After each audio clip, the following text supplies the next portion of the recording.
I was leading confession in a service just 2 or 3 weeks ago, and I was profoundly struck by the way in which the liturgy invited us to reflect on how we were approaching and celebrating the Christmas season. It put these words in our mouths. We confess that we often prefer being sentimental to being sacrificial. I've been thinking about that ever since. And I suspect that the disconnect between the sentimentality and the sacrifice is nowhere more acutely felt than in the way in which we tell the Nativity story year by year. Now, I appreciate that there's a time and a place, and that we desperately want the children who are growing up through the life of the church to enter into and to experience the story of that first Christmas and to engage with the immense truths that are contained within that story.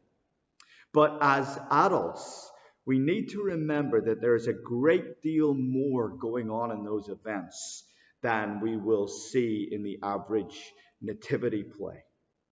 The nativities that we see year by year are rightly kind of aimed at a sort of a U rating, if I can put it like that. But the story in the Bible carries more of an 18 certificate. The whole narrative is a litany of sorrow and struggle and sacrifice and suffering. Those who were directly involved in the events of that first Christmas, they didn't ask to be. They were chosen by God. God intruded into their lives in ways that they didn't anticipate, and their lives were never the same. Some of those most brutally affected by the events of that first Christmas may never even have known why they had to endure what they did. Others were taken more fully into the counsel of God. Their part and their place in the story was revealed to them and explained.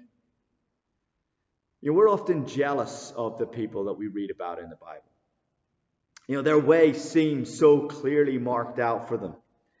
There was no ambiguity for them in the way that there so often is for us when we try to work out what God is doing and where our place fits in it all.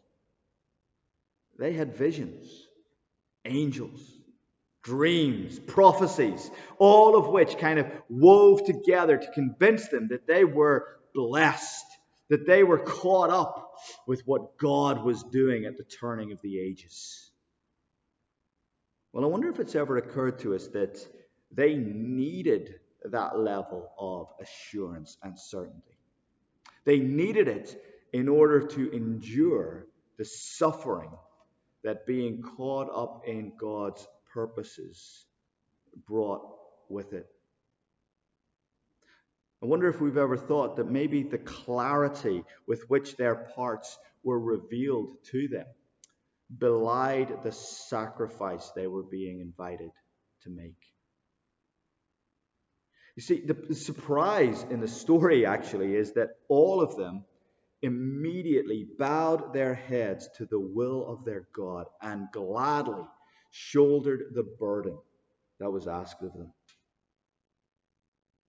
But they learned that the privilege of knowing and sharing in the heart and the mind of God comes with a cost. As we open a New Testament to Matthew's Gospel, we're given first Joseph's perspective. Joseph, who between Mary telling him that she was pregnant and the angel's explanation and reassurance around what was going on, went through a world of turmoil and heartbreak as he struggles with the questions of what it means to be righteous. What does it mean to be faithful to the law of God when he suspects his betrothed hasn't been? Well, it takes an angelic appearance to convince him of the truth.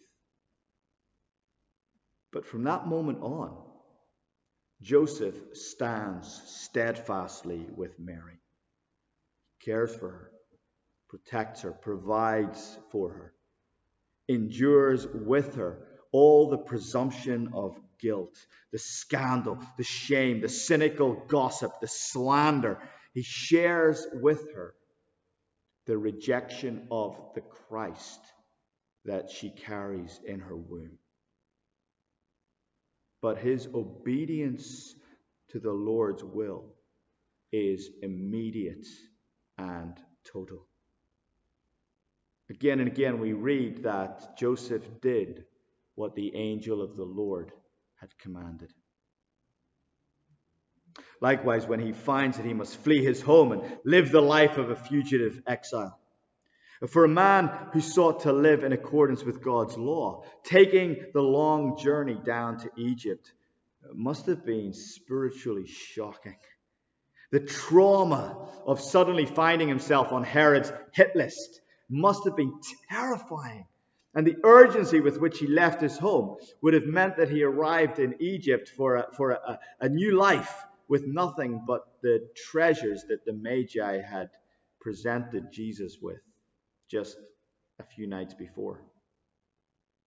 And even when he returns after Herod's death, Joseph's life is overshadowed by fear and anxiety. Matthew tells us that when he heard that Archelaus was reigning in Judea in the place of his father Herod, Joseph, afraid, relocates again to Nazareth. And in the midst of it all, he's painfully conscious that he is being asked to adopt and to care for and to bring up a child who is the Son of God. I mean, anyone who's been a father knows the deep sense of responsibility and anxiety and insecurity and fear and worry that you have at the best of times. Am I doing this right? Can you imagine the pressure that Joseph felt as he cared for and raised the Lord Jesus?